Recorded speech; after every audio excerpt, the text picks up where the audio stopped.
Your credit card payment is due today and your phone reminds you at the worst possible moment. You think, I'll skip it this month and catch up next month. At first, nothing dramatic happens, so it feels like maybe you got away with it. Then the late fee hits, interest keeps running, and the balance quietly starts growing.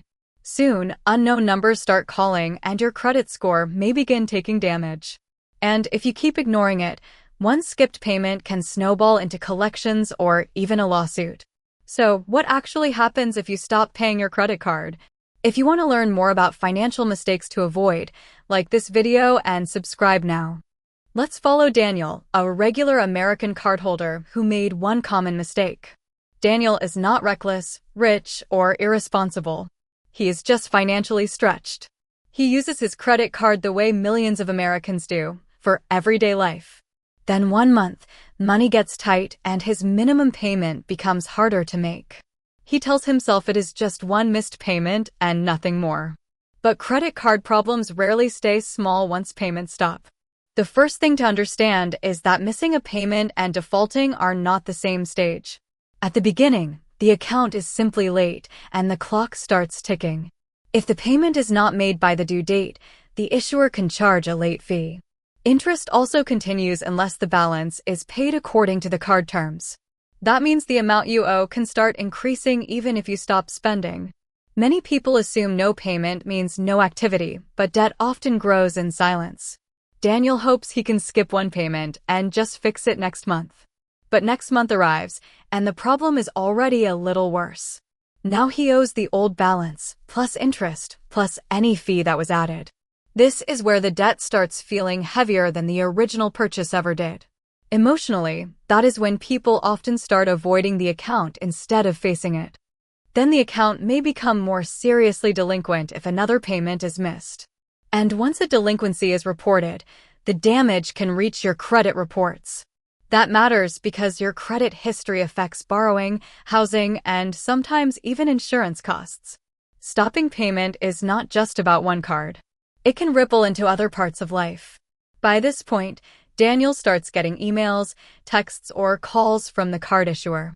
These early contacts are usually attempts to collect the overdue payment before things get worse. Some people stop answering because they feel ashamed, angry, or overwhelmed. But avoiding contact does not erase the debt or stop the account from aging further. And if he continues not paying, the card issuer may reduce or close his available credit. That can make the situation feel even tighter, especially if he relied on that card for emergencies. This is where many people realize the issue is no longer just temporary. It has become a financial problem that is actively moving forward without them. Then comes another fear. What if the card company sends the account to collections? That usually does not happen after one missed day. It happens after ongoing delinquency. In many cases, after roughly 6 months of delinquency, a credit card account is charged off. Charge off does not mean the debt vanishes. It means the lender treats it as a loss for accounting. The account may then stay with the original creditor or be assigned or sold to a collector. Now the tone of communication may change because a collector's job is to recover the debt. But debt collectors also have rules they must follow when contacting consumers.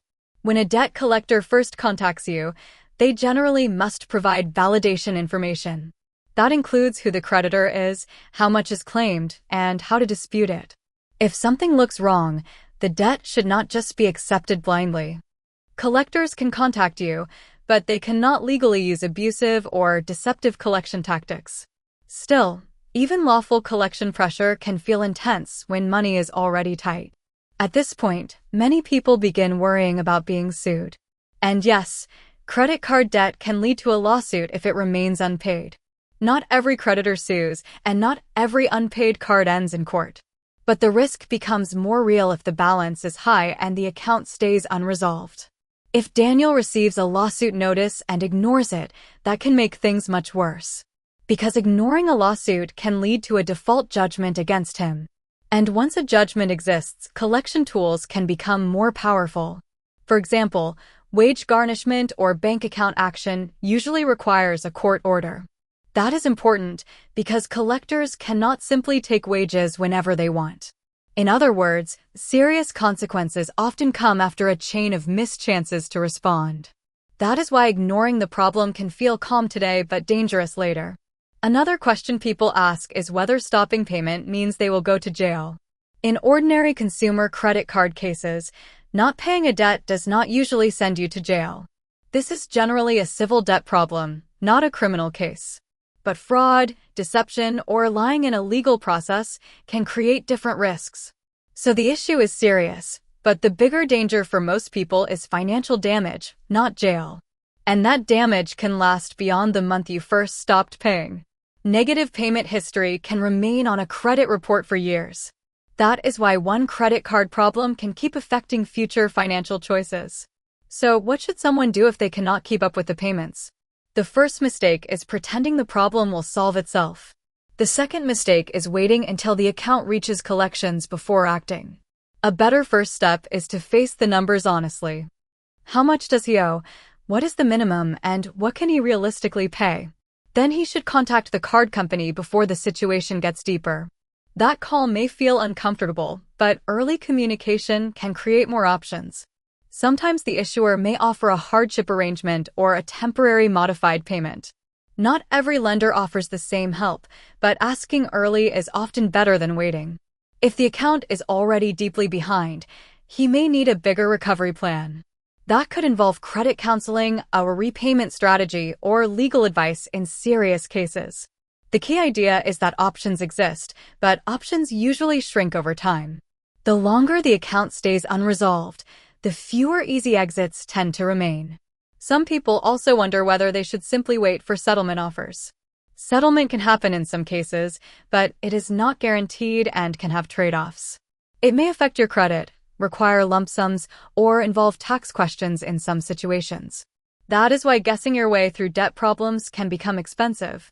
A clear plan is almost always better than fear, denial, or random decisions. Daniel finally realizes that stopping payment created a chain reaction, not a pause button. One skipped payment became fees, interest, pressure, and a growing sense of losing control. But once he starts acting, the problem becomes more understandable and more manageable. He gathers statements, account balances, due dates, and any letters he has received. He checks whether the account is still with the original issuer or already with a collector. He reads every notice instead of avoiding them because information creates leverage. He learns the deadlines, the balance, and the options currently on the table. This does not make the debt pleasant, but it makes it real and actionable. And that is a major turning point for people who feel trapped by money. So let's step back and answer the big question as simply as possible.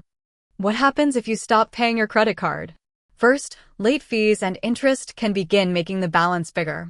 Second, the delinquency can hurt your credit and stay there for years. Third, the lender may close the account and eventually charge it off. Fourth, the debt may move to collections, where formal recovery efforts continue. Fifth, if it keeps going unresolved, a lawsuit can become possible. And after a judgment, stronger collection actions may become available, depending on the law.